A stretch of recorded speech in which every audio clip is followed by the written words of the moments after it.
বিসমিল্লাহির রহমানির রহিম। আমি আমাদের ছাত্র সমাজের প্রতি আমি আমার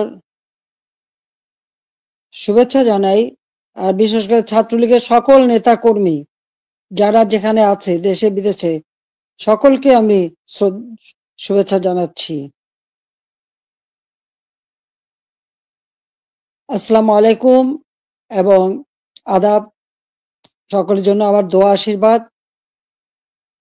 বাংলাদেশ একটা ক্রান্তি লগ্নের মধ্য দিয়ে চলছে।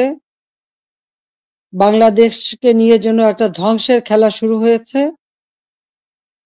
যে বাংলাদেশটা সারা বিশ্বের কাছে উন্নয়নের রোল মডেল ছিল, উন্নয়নের বিস্ময় ছিল, সেই বাংলাদেশের আজকে চরমভাবে ধ্বংস করে আজ একটা জঙ্গি সন্ত্রাসীদের দেশ হিসেবে পরিণত করা হয়েছে। এটাই হলো সব থেকে দুর্ভাগ্যের বিষয়। আগস্ট মাস আমাদের শোকের মাস। সেই আগস্ট মাসেই আবার এদেশের মানুষের অধিকার কেড়ে নেওয়ার জন্য যে চক্রান্ত করা হয়েছে তার শিকার আজকে সমগ্র দেশ।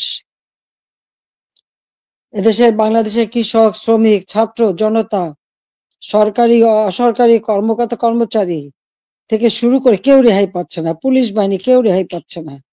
এদের ধ্বংসের খেলা আর রক্তের খেলা আজকে বাংলাদেশকে ক্ষত বিক্ষত করে দিচ্ছে। তোমাদের মনে আছে 2018 সালে ছাত্রদের একটা কোটা আন্দোলন শুরু হয়।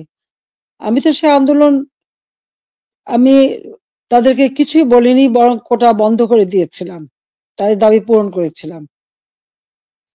এরপরে মুক্তিযোদ্ধা কয়েকটা পরিবার একটা কোর্টে মামলা করে, তার একটা রায় হয়।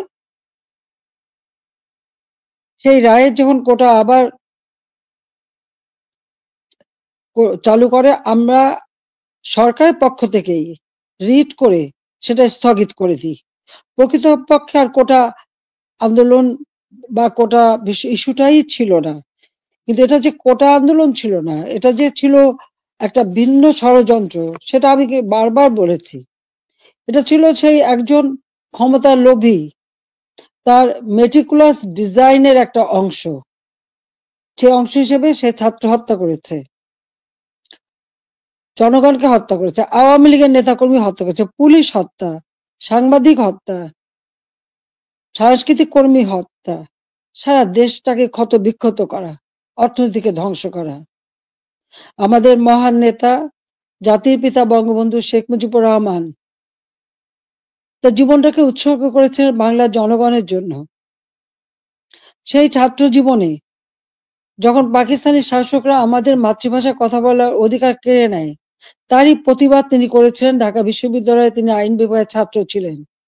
আর এই প্রতিবাদ করবার জন্যই তিনি বাংলাদেশ ছাত্রলীগ প্রতিষ্ঠা করেন 1948 সালের 4 জানুয়ারি।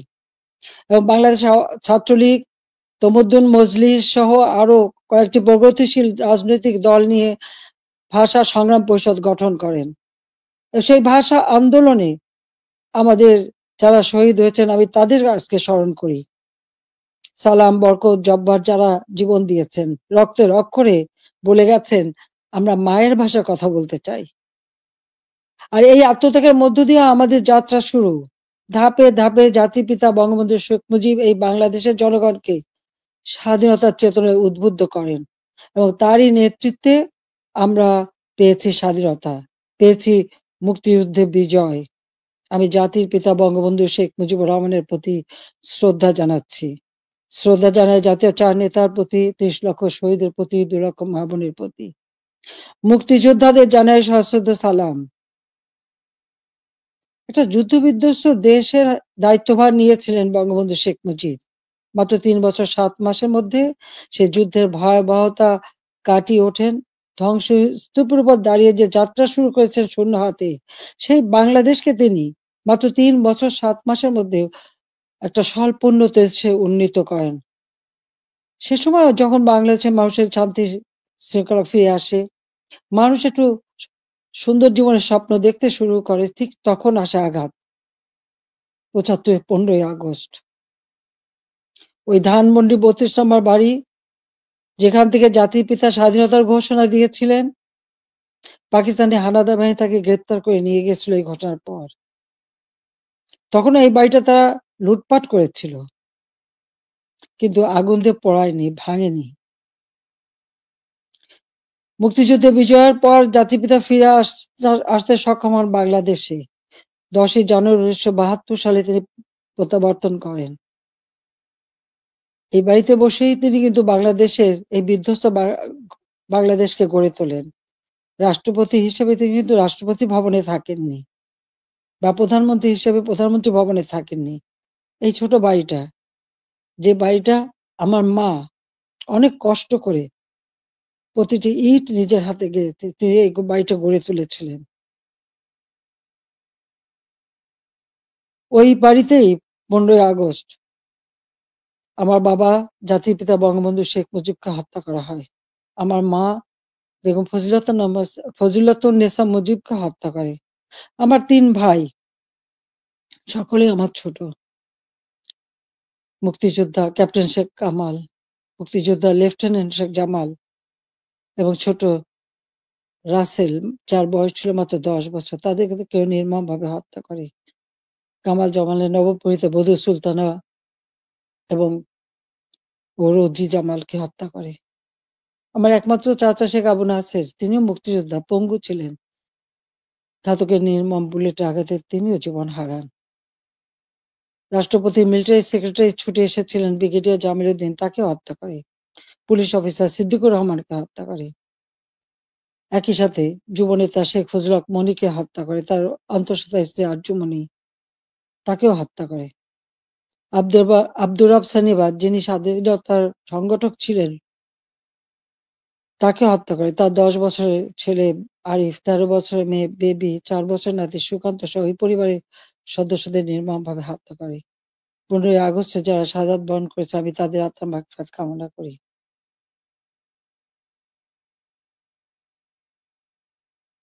বাংলাদেশের ইতিহাসের সাথে ছাত্রলীগের ইতিহাস জড়িত। জাতির পিতা বঙ্গবন্ধু শেখ মুজিব বলেছিলেন, ছাত্রলীগের ইতিহাস বাংলাদেশের ইতিহাস। প্রতিটি সংগ্রাম, মুক্তিযুদ্ধে ছাত্রলীগের অবদান রয়েছে। 75-এর পর গণতান্ত্রিক অধিকার প্রতিষ্ঠার জন্য যে সংগ্রাম করি, সেখানেও শহীদের তালিকায় ছাত্রলীগের সংখ্যাটাই বেশি। বারবার আঘাত এসেছে, একের পর এক কূ হয়েছে, হত্যা, কূ, ষড়যন্ত্রের রাজনীতি শুরু হয়েছে। সেখান থেকে বাঙালি জাতিকে উদ্ধার করে আমরা এদেশে গণতন্ত্র প্রতিষ্ঠা করি। 15ই আগস্ট আমার ছোট বোন রেহানা আর আমি বিদেশে ছিলাম বলে বেঁচে গিয়েছিলাম। 6টি বছর প্রবাসে আমরা কাটাই। এরপর আমি সুযোগ পাই বাংলাদেশে ফিরে আসতে, বলতে গেলে অনেকটা জোর করে ফিরে আসি। যে দেশে আমার পিতামাতার ঘাতকের দল, যাদেরকে ইন্ডেমনিটি দেওয়া হয়েছিল, তাদের বিচার করা যাবে না। অর্থাৎ আমি একজন মানুষ হিসেবে আমার বাবা মা ভাইয়ের বিচার চাইতে পারবো না। সেই বিচারহীনতার সংস্কৃতি ছিল বাংলাদেশে। যে দেশে গণহত্যা চালিয়েছিল পাকিস্তান হানাদার বাহিনী, গ্রামের পর গ্রাম জ্বালিয়ে পুড়ে ছারখার করেছিল, মা বোনদেরকে ধরে নিয়ে ক্যাম্পে রেখে দিনের পর দিন পাশবিক অত্যাচার করত। সেই যুদ্ধাপরাধী যাদের বিচার জাতির পিতা শুরু করেছিলেন, তাদেরকেও কিন্তু ছেড়ে দেওয়া হয়, মুক্তি দেওয়া হয়েছিল তখন।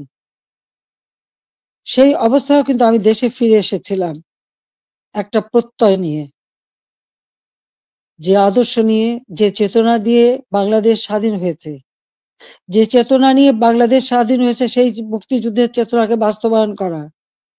যে আদর্শ বুকে ধারণ করে লাখো শহীদ রক্ত দিয়ে দেশ স্বাধীন করেছে, সেই শহীদের মর্যাদা রক্ষা করে বাংলাদেশের মানুষের অন্ন, বস্ত্র, বাসস্থান, চিকিৎসা, শিক্ষা, মৌলিক অধিকারগুলি নিশ্চিত করে বাংলাদেশকে একটা উন্নত, ক্ষুধা, দারিদ্র্যমুক্ত বাংলাদেশ গড়ে তোলা, যা জাতির পিতা বঙ্গবন্ধু শেখ মুজিবের স্বপ্ন ছিল। এবং সেই কাজে আমরা কিন্তু সাফল্য অর্জন করেছিলাম। প্রথমবার সরকারে এসে আমরা অনেকগুলি উন্নয়নের কাজ করি, এরপর আসতে পারিনি। আবার বাংলাদেশে জঙ্গি, সন্ত্রাস, দুর্নীতির দেশ হয়েছিল, প্রায় 8টি বছর সময় নষ্ট হয়। 2008-এর নির্বাচনে আওয়ামী লীগ এককভাবে 300 সিটের মধ্যে 233টা সিট পায়। বাংলাদেশের মানুষের আস্থা, বিশ্বাস অর্জন করে সরকার গঠন করি। 2009 সাল থেকে 2024 সাল এই বাংলাদেশ উন্নয়নশীল দেশের মর্যাদা পায় যখন আমরা জাতির পিতার জন্ম শতবার্ষিকী 2020 সালে এবং স্বাধীনতা সুবর্ণ জয়ন্তী 2021 সালে উদযাপন করি, তখনই কিন্তু বাংলাদেশ উন্নয়নশীল দেশের মর্যাদা পায় এবং জাতিসংঘ স্বীকৃতি দেয়। জাতির পিতা বঙ্গবন্ধু শেখ মুজিবের সেই ঐতিহাসিক 7ই মার্চের ভাষণ, সে ভাষণও ইউনেস্কো বিশ্ব প্রামাণ্য দলিলে স্থান করে দেয়। কারণ যে ভাষণ পৃথিবীর বিভিন্ন দেশে সামরিক অসামরিক নেতারা ভাষণের মধ্য দিয়ে মানুষকে উজ্জীবিত করেছে, সেই ভাষণগুলির মধ্যে প্রায় 2500 বছরের সকল ভাষণের মধ্যে জাতিপিতা বঙ্গবন্ধু শেখ মুজিবের ভাষণটি সর্বশ্রেষ্ঠ ভাষণ হিসেবে গণ্য হয়, আন্তর্জাতিক প্রামাণ্য দলিলে তার স্থান পেয়েছে। বাংলাদেশে এখন জাতির পিতা বঙ্গবন্ধু শেখ মুজিবের ভাষণ নিষিদ্ধ করেছে, কিন্তু আন্তর্জাতিকভাবে তো তার স্বীকৃতি পেয়েছে। 21শে ফেব্রুয়ারি সারা বিশ্বে আন্তর্জাতিক মাতৃভাষা দিবস হিসেবে স্বীকৃতি পেয়েছে, যেটা আওয়ামী লীগ সরকার এসেই আমরা সেই উদ্যোগ নিয়েছিলাম এবং ইউনেস্কো কর্তৃক সেটা স্বীকৃতি পেয়েছিল। বাংলাদেশের উন্নয়ন, এটা তো শুধু একথা তো কেউ বলতে পারবে না যে উন্নয়নটা শুধুমাত্র আমরা একটি দলের জন্য করেছি। এই উন্নয়নটা সারা দেশের মানুষের জন্য। আমরা দেশের ছেলে মেয়েদের, আমাদের ভবিষ্যৎ প্রজন্ম, তরুণ সমাজ, যারা এদেশের একদিন কর্ণধার হবে, তাদের জন্য মানসম্মত শিক্ষার পরিবেশ আমরা তৈরি করেছিলাম, যেখানে ছিল অনবরত সেশন জট। সেখান থেকে মুক্ত করে আমরা শিক্ষার পরিবেশ তৈরি করি। সাথে সাথে ব্যাপকভাবে যাতে তরুণ সমাজের কর্মসংস্থান সৃষ্টি হয়, তার জন্য আমি সমস্ত কিছু বেসরকারি খাতে উন্মুক্ত করে দিই। আমাদের দেশে মাত্র একটা টেলিভিশন ছিল, একটা রেডিও ছিল, কোনো মোবাইল ফোন ছিল না, ডিজিটাল ফোন ছিল না। ডিজিটাল বাংলাদেশ গড়ে তোলা এবং টেলিভিশন রেডিওকে বেসরকারি খাতে উন্মুক্ত করে দেওয়া, ব্যাংক বিমান থেকে শুরু করে প্রতিটি প্রতিষ্ঠান বেসরকারি খাতে উন্মুক্ত করে দিয়েছিলাম একটা লক্ষ্য নিয়েই, যে আমাদের তরুণ সমাজের কর্মসংস্থানের ব্যবস্থা হবে, সেই লক্ষ্য নিয়েই। আমাদের দেশের উন্নয়নের যত পরিকল্পনা আমরা নিয়েছি, সে পরিকল্পনাগুলি ছিল একেবারে গ্রাম পর্যায় পর্যন্ত। আমার গ্রাম আমার শহর, সেভাবে যেন প্রত্যেকটা গ্রাম গড়ে ওঠে এবং প্রত্যেকটা গ্রামের মানুষ যেন নাগরিক সুবিধা পায়, সেই ব্যবস্থাও আমরা করেছিলাম। ডিজিটাল বাংলাদেশ গড়ে তুলব, প্রতিটি ইউনিয়ন পর্যায় পর্যন্ত আমরা ডিজিটাল সেন্টার খুলে দিই, সেখানে কর্মসংস্থানের ব্যবস্থা হয়। আমাদের দেশে একসময় মানুষ কোনো ইন্টারনেট ব্যবহার করতো না, আজকে 13 কোটি মানুষ কিন্তু ইন্টারনেট ব্যবহার করে। মোবাইল ফোন ছিল না, সেই মোবাইল ফোনও উন্মুক্ত করে দিই এবং এখন 18 কোটি সিম ব্যবহার হয় এবং এর জন্য আমরা ট্রেনিং এর ব্যবস্থা করি। কম্পিউটার ট্রেনিং ইনকিউবেশন সেন্টার করে দিয়েছি, স্কুলে স্কুলে কম্পিউটার ল্যাব তৈরি করে দেওয়া হয়েছে, বিশ্ববিদ্যালয়ে বিনামূল্যে ইন্টারনেট সার্ভিস ব্যবস্থা করা হয়েছে, wifi connection, broadband connection, Bangabandhu satellite 1 আমরা উৎক্ষেপণ করেছি। আধুনিক প্রযুক্তি জ্ঞান সম্পন্ন জাতি গড়ে উঠুক, সেটাই চেয়েছি। বিজ্ঞান প্রযুক্তি বিশ্ববিদ্যালয় 96 সালে সরকার এসেই নির্মাণ করি, যাতে করে বিজ্ঞানের দিকে মানুষ ঝোঁকে, গবেষণায় প্রতি মনোযোগী হয়। কারণ বিজ্ঞানের বিকাশ ছাড়া কখনো কোনো দেশ উন্নতি লাভ করতে পারে না, সেই জন্য এই ব্যবস্থা আমরা নিয়েছিলাম। এরপরে টেক্সটাইল বিশ্ববিদ্যালয়, ফ্যাশন ডিজাইন বিশ্ববিদ্যালয়, ডিজিটাল বিশ্ববিদ্যালয়, ইসলামিক আরবি বিশ্ববিদ্যালয়, এভিয়েশন এবং এয়ারোস্পেস বিশ্ববিদ্যালয় থেকে শুরু করে কৃষি বিশ্ববিদ্যালয়, বহুমুখী বিশ্ববিদ্যালয় আমরা করে দিয়েছি, মেডিকেল বিশ্ববিদ্যালয়, সবগুলি কিন্তু আওয়ামী লীগের করা, আওয়ামী লীগের হাতে গড়া। একটার পর একটা ইনস্টিটিউট করে দিয়েছি, ব্যাপকভাবে কর্মসংস্থান সৃষ্টি করেছে। পাবলিক সার্ভিস কমিশনে প্রতি বছর নিয়মিত পরীক্ষা হওয়া শুরু করে, ছেলে মেয়েরা যথাযথভাবে মেধার ভিত্তিতেই কিন্তু চাকরি পেয়েছে, কাজ পেয়েছে। কর্মসংস্থান ব্যাংক প্রতিষ্ঠা করে দিয়ে, যেখান থেকে বিনা জামানতে ঋণ নিয়ে সবাই যেন কাজ করতে পারে, কর্মসংস্থান ব্যবস্থা যাতে হয়, ব্যাপক হারে যেন বিদেশি বিনিয়োগ আসে, সেই সুযোগ আমরা সৃষ্টি করে দিই এবং সেই বিনিয়োগ এসেছে। 2009 সালে সরকার এসে আমি প্রেক্ষিত পরিকল্পনা প্রণয়ন করি 2010 থেকে 2021। যার লক্ষ্য ছিল বাংলাদেশকে আরো উন্নত করা, বাংলাদেশের মানুষের জীবন মান উন্নত করা, আধুনিক বিশ্বের সঙ্গে যাতে তাল মিলিয়ে চলতে পারে সেই ব্যবস্থা করা, এবং সেটাই আমরা কিন্তু করেছিলাম। আজকে আমাদের এটা বললে চলবে না যে মুক্তিযুদ্ধ, জাতির পিতা বঙ্গবন্ধু শেখ মুজিবের অবদান এবং গণতন্ত্র প্রতিষ্ঠার সংগ্রাম, এর সব কিছুই কিন্তু আমাদের আন্দোলন সংগ্রামের ফসল।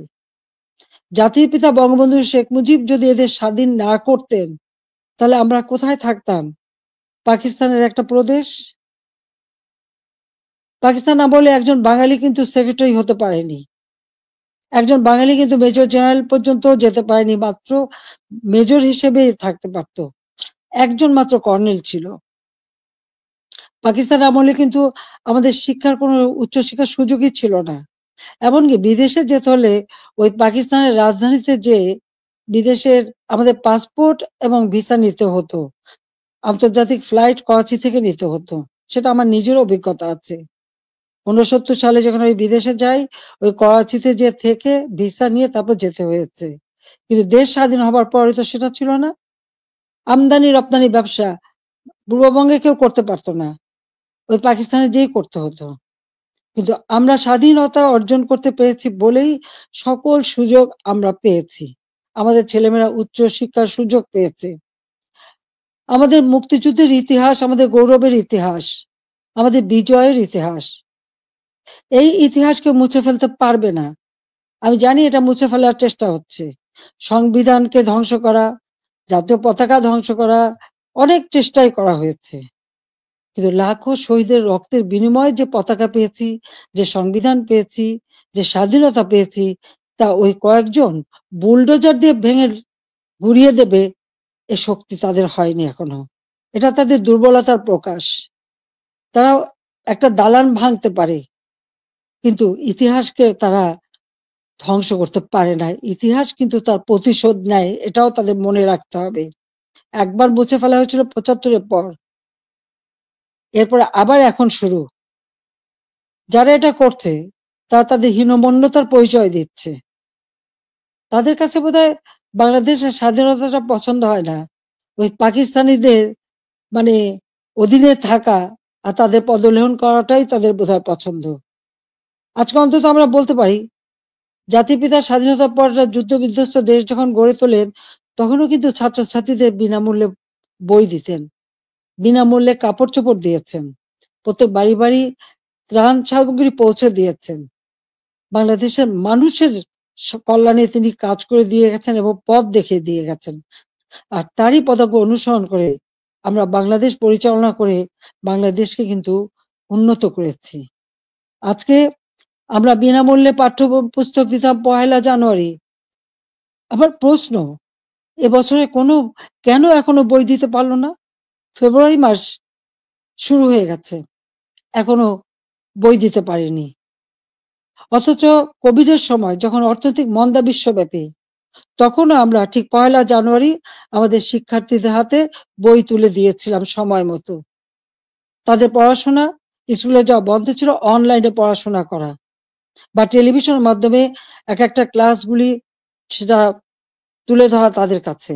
ঘরে বসে আমার ঘর আমার স্কুল, এই কর্মসূচি বাস্তবায়নের মাধ্যমে পড়াশোনা যাতে অব্যাহত থাকে সেই ব্যবস্থাই আমরা করে দিয়েছিলাম।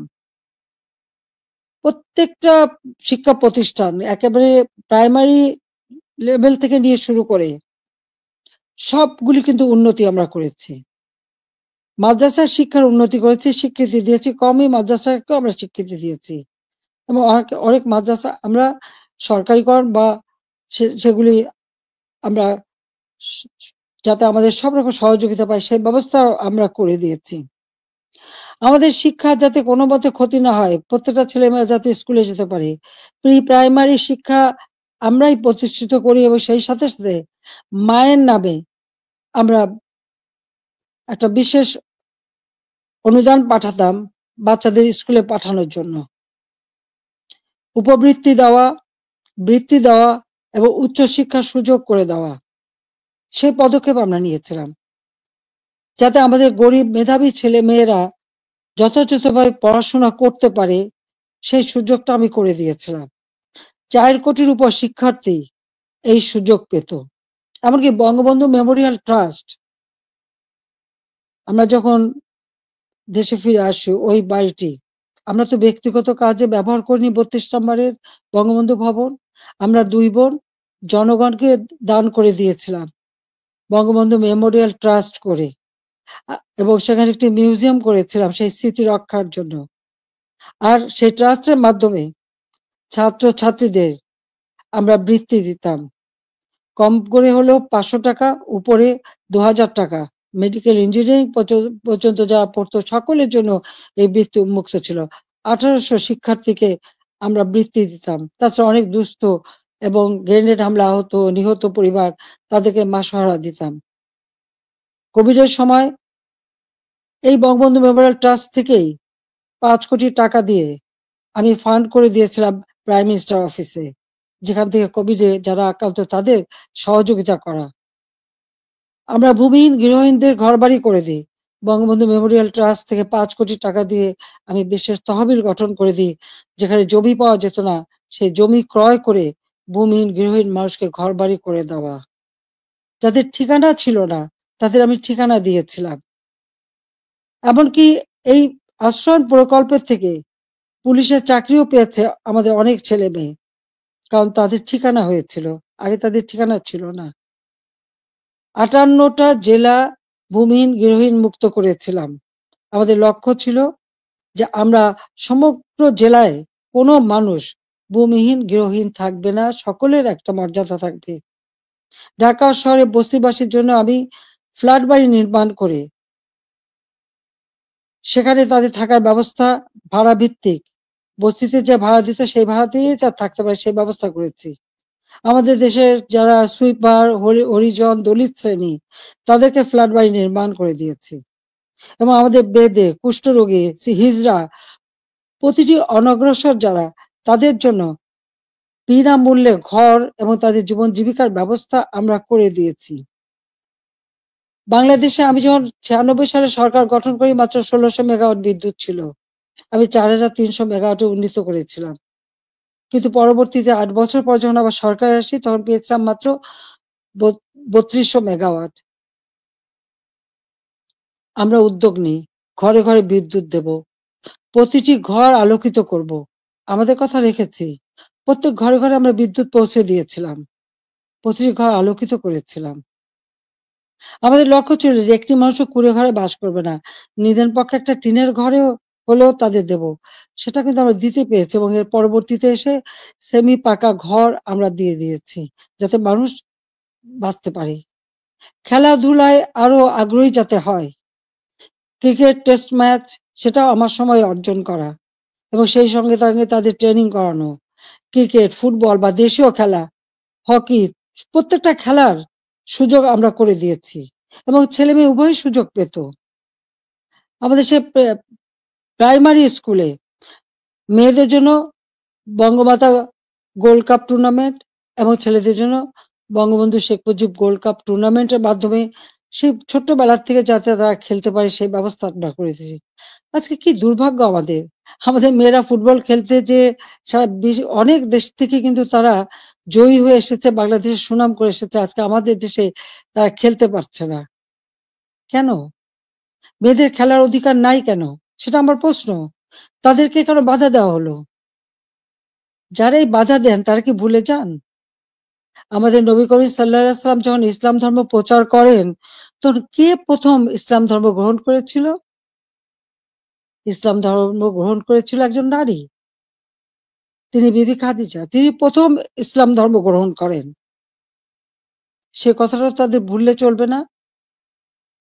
মায়ের পেটেই সন্তান জন্ম নেয়, আর সেই মায়ের জাতিকে অবমাননা করা কেন, সেটা আমার প্রশ্ন। খেলাধুলা, সংস্কৃতি চর্চা, সাহিত্য চর্চা, এই সংস্কৃতি তো আমাদের অধিকার, সকলের অধিকার। এখানে নারী পুরুষের কোনো ভেদাভেদ থাকতে পারে না, আর ইসলাম ধর্ম কখনো তা বলে না। কিন্তু আজকে আমরা দেখছি শুধু মেয়েদের খেলতে যে দেওয়া হয় না তা না, শিক্ষকদের লাঞ্ছিত করা হয়। এটা কেমন ধরনের কথা? শিক্ষক আমাদের গুরুজন, তাদের প্রতি আমাদের সম্মান দেখাতে হবে। আর সেই সম্মান যে আমরা দেখাই সেটা তো আপনারা জানেন। এমনকি আমি প্রধানমন্ত্রী হবার পরেও আমার ইউনিভার্সিটির শিক্ষক, তাদেরকে আমি সম্মান করতাম। আমার স্কুলের শিক্ষক যাদের সঙ্গে দেখা হওয়ার সাথে, সাথে আমি সম্মান করতাম। তাদের পা ধরে সালাম করতাম। কারণ শিক্ষক গুরুজন। কিন্তু আমি জানি না এই কোটা আন্দোলনের নামে এমন একটা পরিবেশ সৃষ্টি করে ফেলা হলো যে ছাত্রছাত্রীরা শিক্ষকদের অপমান করে, তাদের গলায় জুতার মালা পরায়, তাদেরকে গাছের সাথে বাঁধে, তাদেরকে দিয়ে জোর করে পদত্যাগ করায়। কেন এই ধরনের বেয়াদবি কেন শিখাবে বা এই শিশুদের, কোমলমতি শিশুদের এবং ছাত্রছাত্রীরা কেন এই বেয়াদবি করবে? আজকে ছাত্রছাত্রীরা শিক্ষকদের বয়কট করে। এই ধরনের অদ্ভুত আচরণ আমি জানি না পৃথিবীর আর কোনো দেশে আছে কিনা। তাহলে আমরা কি পরিচয় দেব? যে দেশের মানুষ ৭১ সালে মুক্তিযুদ্ধে বিজয় অর্জন করে বিজয়ী জাতি হিসেবে সারা বিশ্বে সম্মান পেয়েছে, আজকে সেই দেশের মানুষ কাছে কোথায়? কোথায় সেই সম্মান? যে দেশটাকে আমি জাতির পিতা বঙ্গবন্ধু শেখ মুজিবের আদর্শ বুকে নিয়ে যে বাংলাদেশকে আমি উন্নয়নশীল দেশের মর্যাদা এনে দিয়েছিলাম, আমাদের অর্থনীতি আন্তর্জাতিকভাবে ৩৫তম অর্থনীতির দেশ হিসেবে স্বীকৃতি পেয়েছে। দারিদ্র্যের হার ৪১ ভাগ থেকে আমি ১৮.৭ ভাগে নামিয়ে এনেছিলাম। হতদরিদ্র ২৫ ভাগ থেকে আমি ৫.৬ ভাগে নামিয়ে এনেছিলাম। আমাদের সাক্ষরতার হার ৪৫ ভাগ থেকে ৭৮.৮ ভাগে উন্নীত করেছিলাম। এবং আমাদের দেশের ছেলেমেয়েরা দেশে বিদেশের জন্য যে পড়াশোনা করতে পারে, প্রধানমন্ত্রীর দপ্তরে আমি আলাদা শিক্ষা সহায়তা ট্রাস্ট ফান্ড করে দরিদ্র মেধাবী ছাত্রদেরকে আমি বৃত্তি দিতাম, যাতে তারা আরো উচ্চ শিক্ষা নিতে পারে, পিএইচডি করতে পারে বা অন্য যে কোনো উন্নত মানের শিক্ষা দেশে বিদেশে করতে পারে, সেইভাবে তাদের বৃত্তি দেওয়া শুরু করেছিলাম। কেন করেছিলাম? আমাদের তরুণ প্রজন্মের ভবিষ্যতের জন্য। কারণ যারা এদেশ একদিন দায়িত্ব নেবে তারা যেন সুষ্ঠুভাবে দেশকে এগিয়ে নিয়ে যেতে পারে, সেই লক্ষ্য নিয়েই তো আজকে আমি দেখি শিক্ষার অধিকার থেকে বঞ্চিত করা হচ্ছে। বিভিন্ন বিশ্ববিদ্যালয় থেকে ছাত্রদের বের করে দেওয়া হচ্ছে, তাদের সার্টিফিকেট বাতিল করা হচ্ছে, তাদের শিক্ষাবর্ষ কেড়ে নেওয়া হচ্ছে। কি অপরাধ তাদের? আমরা যখন বৃত্তি দিয়েছি, আমরা যখন মানুষকে সহযোগিতা করেছি, আমরা তো কোনো দল দেখিনি। দল মত নির্বিশেষে মেধাবী যারা তারাই চাকরি পেয়েছে, তারাই সুযোগ পেয়েছে। তাদের জন্য আমি করেছি। আমি প্রধানমন্ত্রী হিসেবে মানুষকে মানুষ হিসেবেই দেখেছি। হ্যাঁ, একটা দেশে মাল্টি পার্টি সিস্টেম থাকে, বহুদলীয় গণতন্ত্র। সেখানে সকলের মতের ভিন্নতা থাকতে পারে। কিন্তু তার মানে এই না যে সকলের অধিকার থেকে কেড়ে নিতে হবে। ছাত্রদের শিক্ষার অধিকার, এটা ছাত্রদের অধিকার। দল মত নির্বিশেষে সকলের অধিকার। সেই অধিকার থেকে কাউকে বঞ্চিত করা, এর থেকে অন্যায় আর কিছু হতে পারে না। কিন্তু দুর্ভাগ্যের বিষয় যে আমরা দেখি সেই বৈষম্যহীন আন্দোলনের মাধ্যমেই আজকে বৈষম্য সৃষ্টি করা হচ্ছে। ছাত্রদের শিক্ষার অধিকার থেকে বঞ্চিত করা হচ্ছে, শিক্ষকদের অপমান করা হচ্ছে, শিক্ষা প্রতিষ্ঠানগুলির পরিবেশ নষ্ট করা হচ্ছে। কেন এই অবস্থা থাকবে? বাংলাদেশে ২০২৪ সালে যে ঘটনা ঘটলো, সেখানে পুলিশদের পিটিয়ে পিটিয়ে হত্যা করা, একটা অন্তঃসত্ত্বা নারী পুলিশ যে বারবার বলছে, ভাই আমাকে মারবেন না, আমার পেটে বাচ্চা। মানুষ এত অমানুষ হয় কিভাবে যে তাকে পিটিয়ে পিটিয়ে হত্যা করা হলো? আগুন দিয়ে পুলিশ ফাঁড়িতে জ্বালিয়ে দেওয়া এবং সেখানে আগুন দিয়ে পুড়িয়ে ফেলা, মানুষকে মেরে পা বেঁধে ঝুলিয়ে রাখা, ঠিক কসাইখানায় পশু জবাই দিয়ে যেমন পা বেঁধে ঝুলিয়ে রাখে সেইভাবে তাদের ঝুলিয়ে রাখা,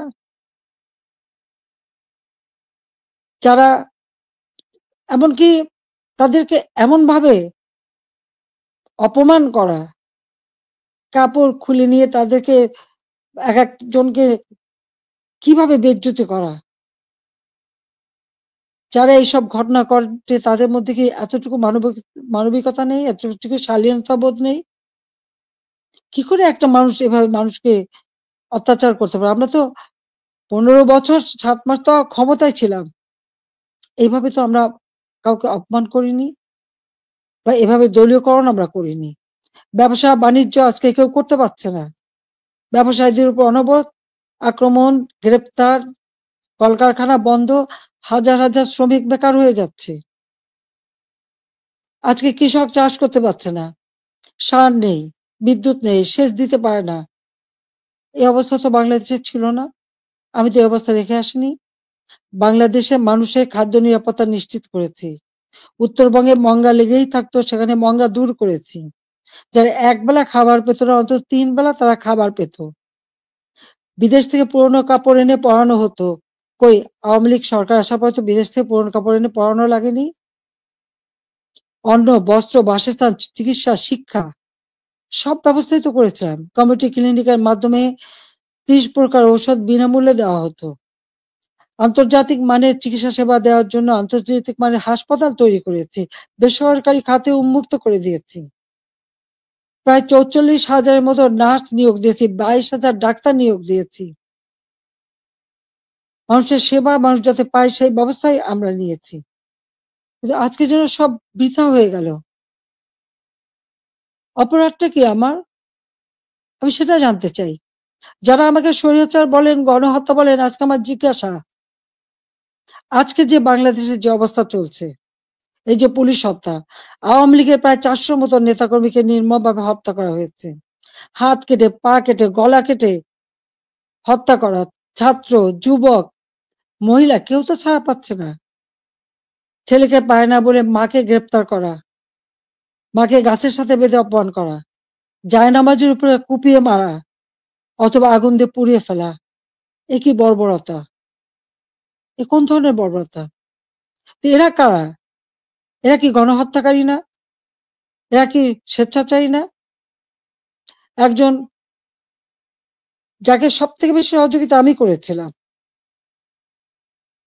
গ্রামীণ ব্যাংকের ম্যানেজারের পদ, ৬,০০০ টাকা বেতনের চাকরি ৯০ সালে পেয়েছিলেন। আমি ৯৬-তে সরকার আসার পরে এই গ্রামীণ ব্যাংকে ৪০০ কোটি টাকা দিয়ে এই গ্রামীণ ব্যাংকটাকে আমি দাঁড় করিয়ে দিই। শুধু তাই না, গ্রামীণ ফোনের ব্যবসাটাও ওই ডক্টর ইউনূসকে দিয়েছিলাম। আমার কাছে বারবার ধর্ণা দিয়েছিল। বলেছিল ওখান থেকে যে লাভ হবে সেই লাভের অংশ যাবে গ্রামীণ ব্যাংকে। তা কিন্তু যায়নি। বরং এগুলি বেচেই খেয়েছে, মানি লন্ডারিং করেছে, দুর্নীতি করেছে এবং তার ক্ষমতার লোভ আজকে বাংলাদেশকে ধ্বংসের দিকে নিয়ে এসেছে। একটি মানুষের ক্ষমতার লোভ বাংলাদেশকে জ্বালিয়ে পুড়ে ছারখার করে দিচ্ছে। তার মধ্যে কি এতটুকু মনুষ্যত্ব বোধ নেই? কৃতজ্ঞতা বোধ নেই? যেই তার উপকার করে তার উপরেই তার মাথায় আঘাতটা করতে হবে। কেন? ক্ষুদ্র ঋণ আন্তর্জাতিকভাবে স্বীকৃত ছিল না। এই ডক্টর ইউনূসেরই অনুরোধে আমি নিজে তার সম্মেলনে উপস্থিত হই, যেখানে স্পেনের রানী কুইন সোফিয়া এবং হিলারি ক্লিন্টন তারা উপস্থিত হন। আমি উপস্থিত ছিলাম বলে প্রধানমন্ত্রী হিসেবে। এবং ক্ষুদ্র ঋণ জাতিসংঘে যাতে স্বীকৃতি পায় সে ব্যবস্থাও আমি করেছিলাম। কিন্তু কত বড় বেঈমান মুনাফিক যে তার ক্ষমতা লোভ এমন পর্যায়ে চলে গেল যে সে আমাকে আর রেহানাকে হত্যা করার পর্যন্ত পরিকল্পনা করলো এবং তার বক্তৃতায় তিনি ধরা পড়ে গেছেন। বিল ক্লিন্টনের ফাউন্ডেশনে সে মোটা টাকা দেয়। আমাদের দেশে কোনো দুর্যোগ দুর্বিপাকে কোনোদিন মানুষকে এক পয়সা সাহায্য করেনি, কিন্তু সেখানে তিনি মোটা টাকা দিয়েছিলেন। আপনারা দেখেছেন গত সেপ্টেম্বর মাসে জাতিসংঘ যখন যায় সেখানে বিল ক্লিন্টন ফাউন্ডেশনে দাঁড়িয়ে ইউনূস সাহেব কি বক্তৃতা দিলেন? যে এই আন্দোলন, কোটা আন্দোলন এটা কোনো ছাত্র জনতার আন্দোলন ছিল না। এটা ছিল তার মেটিকুলাসলি ডিজাইনড আন্দোলন, যা তার মাস্টার মাইন্ডের মাধ্যমে করা। ওই মাহফুজ আলমকে তার পরিচয় করে দিয়েছিল মাস্টার মাইন্ড হিসেবে। তার অর্থটা কি? ছাত্রদেরকে বিভ্রান্ত করা হয়েছে।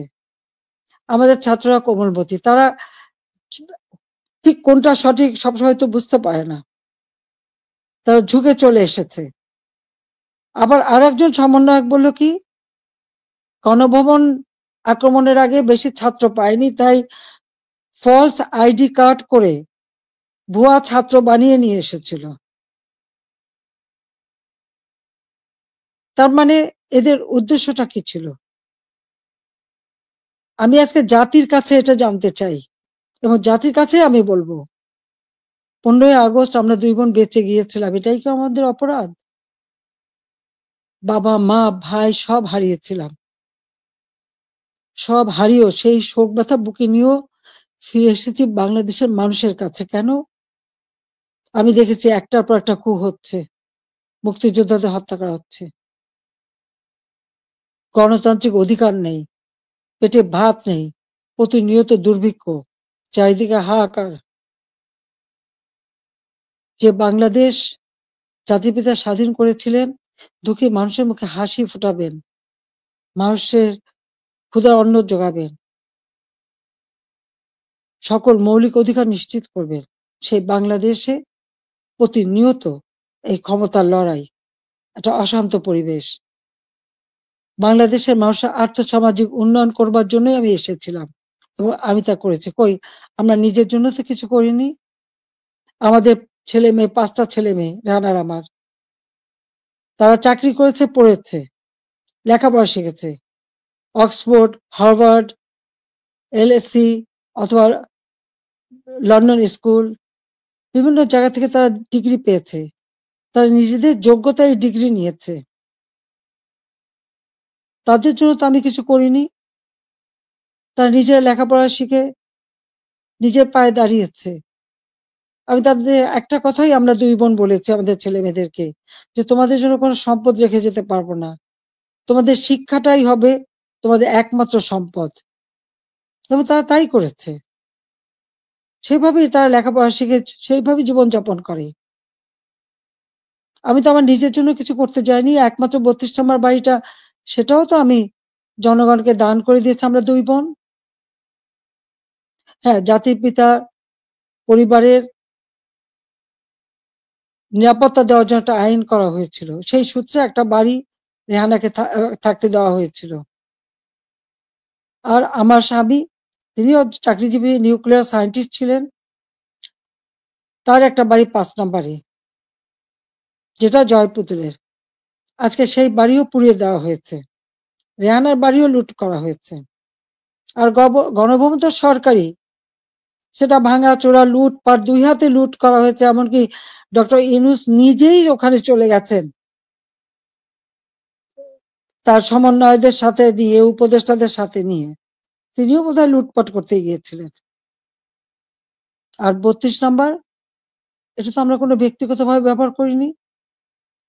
মিউজিয়াম সারা বিশ্বের অনেক বড় বড় নেতারা এসেছেন, রাষ্ট্রপ্রধান এসেছেন, সরকার প্রধান এসেছেন, ওই বাড়ি ভিজিট করেছেন। আজকে সেই বাড়িটা ভেঙে ফেলা হচ্ছে কেন? বাড়িটার কি অপরাধ? ওই বাড়িটাকে কেন এত ভয়? আমি দেশের মানুষের কাছে আজকে বিচার চাই, আমি দেশের জনগণের কাছে বিচার চাই। বলুন আপনারা, আমি কি আপনাদের জন্য কিছুই করিনি? আমি কি আপনাদের অন্ন বস্ত্র বাসস্থান চিকিৎসার ব্যবস্থা করে দেইনি? আপনাদের ঘরে আলো জ্বালিনি? আপনাদের ছেলে মেয়ে লেখাপড়া শিক্ষার ব্যবস্থা করিনি? রাস্তাঘাট, পুল, ব্রিজ করে আপনাদের যোগাযোগের ব্যবস্থা, কর্মসংস্থানের ব্যবস্থা করে দেয়নি? তাহলে কেন এই অপমান? কেন এই বাড়িটা ভাঙা হবে? এই বাড়ি থেকে তো স্বাধীনতার ঘোষণা দিয়েছিলেন জাতির পিতা। আর স্বাধীন দেশ হয়েছিল বলেই তো আজকে বাংলাদেশ এত উন্নত হয়েছে। তাহলে এই বাড়ি কারা ভাঙে? আমি আপনাদের কাছে, দেশের জনগণের কাছে এই বিচার চাই।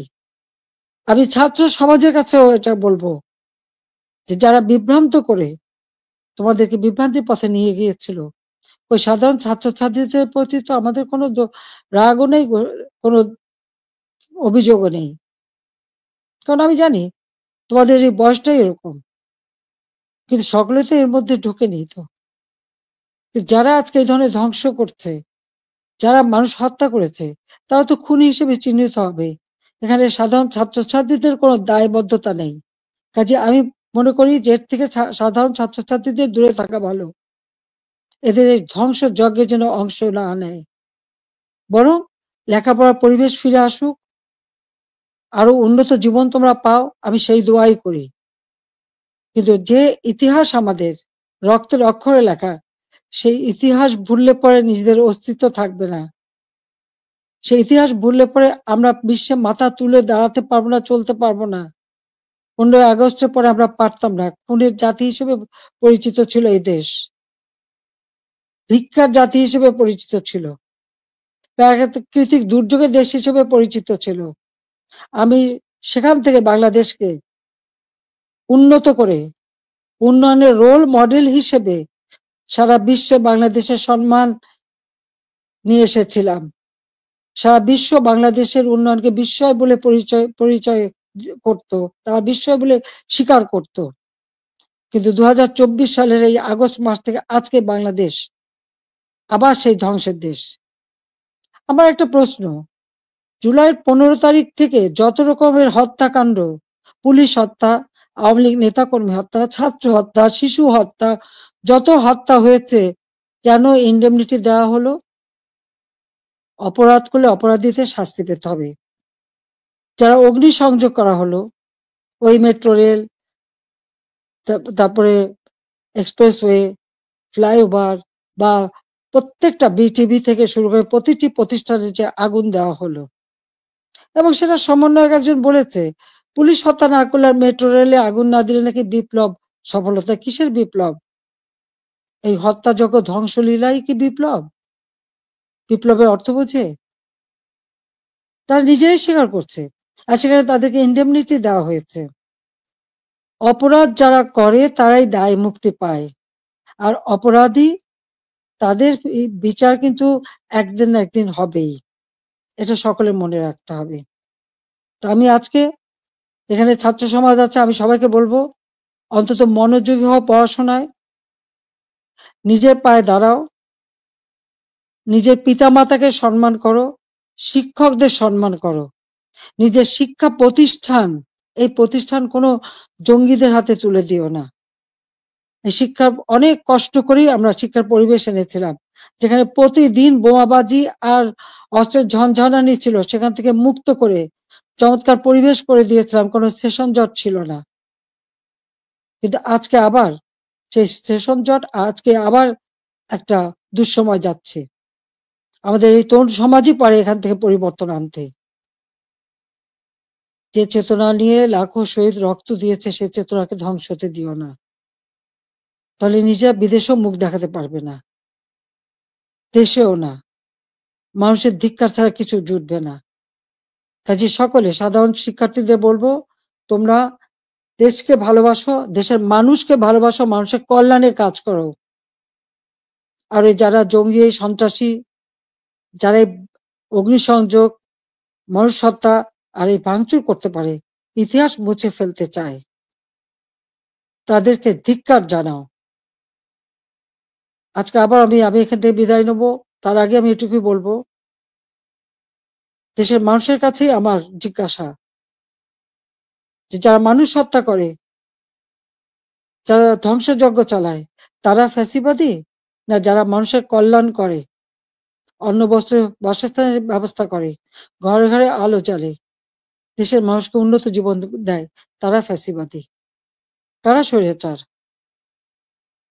এটা দেশের জনগণই বিচার করবেন। আমি তো আপনাদের কল্যাণে কাজ করেছি, দেশের মানুষের কল্যাণে কাজ করেছি, নিজের দিকে তো তাকাইনি, নিজের কি আছে না আছে সে তো দেখিনি। শুধু আপনাদের কল্যাণের জন্যই সবটুকু উজাড় করে দিয়ে দিন রাত পরিশ্রম করে মাত্র 15 বছরের মধ্যে বাংলাদেশকে উন্নত দেশ করেছি, উন্নয়নশীল দেশের মর্যাদা এনে দিয়েছি, যা বিশ্বে বাংলাদেশের মর্যাদা অর্জন করেছিল, আজকে সব ধ্বংস হয়ে গেছে। তবে আমি এটুকু আশাবাদী, হ্যাঁ, আমাদের যে স্মৃতিটুকু নিয়ে দুই বোন বেঁচেছিলাম, আজকে সেই স্মৃতিটুকু ভেঙে ফেলা হচ্ছে। এর আগে আগুন দিয়ে পুড়িয়েছে, আজকে ভেঙে ফেলা হচ্ছে। হ্যাঁ, একটা দালান ভেঙে ফেলতে পারে, ইতিহাস মুছতে পারবে না। একবার ভাঙলে আবার আমরা গড়তে পারবো। এই বাংলাদেশ আবার মাথা তুলে দাঁড়াবে। বাংলাদেশের মানুষ আবার বিশ্ব দরবারে মাথা উঁচু করে দাঁড়াবে। আল্লাহ যখন বাঁচিয়ে রেখেছেন, তো নিশ্চয়ই আমার কিছু কাজ বাকি আছে। সেটুকু করার জন্য আল্লাহ বাঁচিয়ে রেখেছেন। নইলে বারবার কেন মৃত্যুর হাত থেকে বেঁচে আসবো? মানুষের দোয়া, উপরে আল্লাহ রাব্বুল আলামিন ওই গ্রেনেড হামলা, গুলি, বোমা সব জায়গা থেকে তো আমাকে রক্ষা করে নিয়ে এসেছেন। এবারেও তো সেই একই অবস্থা। এবারে তো একটাই লক্ষ্য ছিল। তার meticulous ডিজাইনই ছিল ইউনূস সাহেবের আমাকে ২ বোনকে হত্যা করা। তারপরেও কিভাবে আল্লাহ আমাদেরকে রক্ষা করেছেন। কাজেই আবার বাংলাদেশ ফিরে আসবে। মুক্তিযুদ্ধের চেতনা গড়ে উঠবে। শহীদের রক্ত কখনো বৃথা যেতে পারে না। এটাই আমার কথা। আমি ছাত্রলীগকে ব্যান করেছে। ছাত্রকে ব্যান করার কোনো অধিকার নেই। কারণ ইউনূস সাহেবের ক্ষমতা দখল সম্পূর্ণ অবৈধ, অসাংবিধানিক। অস্ত্র, অর্থের জোরে মানুষ খুন করে মানুষের লাশের উপর পাড়া দিয়ে সে ক্ষমতায় এসেছে। এভাবে অন্যায় করে যারা ক্ষমতা আসে, এই ক্ষমতা কিছুদিন ভোগ করতে পারে। কারণ নিজে ট্যাক্স দেবে না, মানুষের উপর ট্যাক্সের বোঝা চাপাবে, ভ্যাট বসাবে। জনগণের ভাত দিতে পারবে না, পুলিশের পোশাক বদলায়। পাকিস্তানিদের পোশাকের সাথে মিলিয়ে পোশাক পরায়। কৃষক চাষ করতে পারে না, সার পায় না, সেচ পায় না, শ্রমিক কাজ পায় না, শ্রমিকদের বেকার করে দেয়। অথচ নিজের অর্থ সম্পদ ঠিকই আছে এবং অর্থ পাচার করা অব্যাহত রেখে দিয়েছে। কাজে এ অন্যায় আল্লাহ রাব্বুল আলামিনও সইবে না। এবং বাংলাদেশের মানুষকেও বলবো, আপনারাও এই অন্যায়ের প্রতিবাদ করবেন, প্রতিরোধ গড়ে তুলবেন। বাংলাদেশকে এভাবে ধ্বংস হতে দেবেন না। আমি আছি আপনাদের পাশে। আমি যত দূরেই থাকি না কেন, আমার মন আপনাদের সাথে আছে। আর আপনারা আমার মনের ভিতরে আছেন। বাংলার জনগণকে নিয়ে তো সব শোক ভুলেছিলাম। বাংলাদেশের মানুষকেই তো একটা নিজের পরিবার হিসেবে আমি নিয়েছিলাম। আর সেইভাবে নিজের ছেলে-মেয়েকে স্নেহ-বঞ্চিত করেছি। কিন্তু আপনাদের জন্য দিন-রাত পরিশ্রম করেছি। কাজে আমি আপনাদের কাছেই বিচার চাই, আর আপনাদের সহযোগিতা চাই।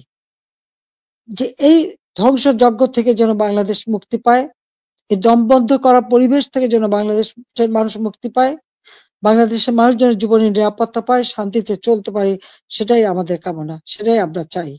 কাজে আজকে যারা এই ধরনের দুর্বৃত্ত পরায়ণ করছে, এই দুর্বৃত্ত পরায়ণদের হাত থেকে, এই দুর্বৃত্তদের হাত থেকে দেশকে রক্ষা করতে হবে। তার জন্য সকলকেই ঘুরে দাঁড়াতে হবে, প্রতিরোধ গড়ে তুলতে হবে। আসুন সকলে মিলে আবার আমরা আমাদের দেশকে মুক্তিযুদ্ধের চেতনায় গড়ে তুলি। ইনশাআল্লাহ ২০৪১ সালের মধ্যে বাংলাদেশ ক্ষুধামুক্ত, দারিদ্র্যমুক্ত, উন্নত, সমৃদ্ধ, স্মার্ট বাংলাদেশ হিসেবে গড়ে উঠবে এবং সেটা আমরা করতে পারবো ইনশাআল্লাহ। জয় বাংলা, জয় বঙ্গবন্ধু, বাংলাদেশ চিরজীবী হোক। ছাত্রলীগকে ধন্যবাদ আজকে এই সুযোগটা করে দেওয়ার জন্য। তোমরা ভালো থাকো, তোমাদের দোয়া করি। সেই সাথে সাথে সকল ছাত্র সমাজ, তাদের জন্য আমার দোয়া, আশীর্বাদ রইল। সবাই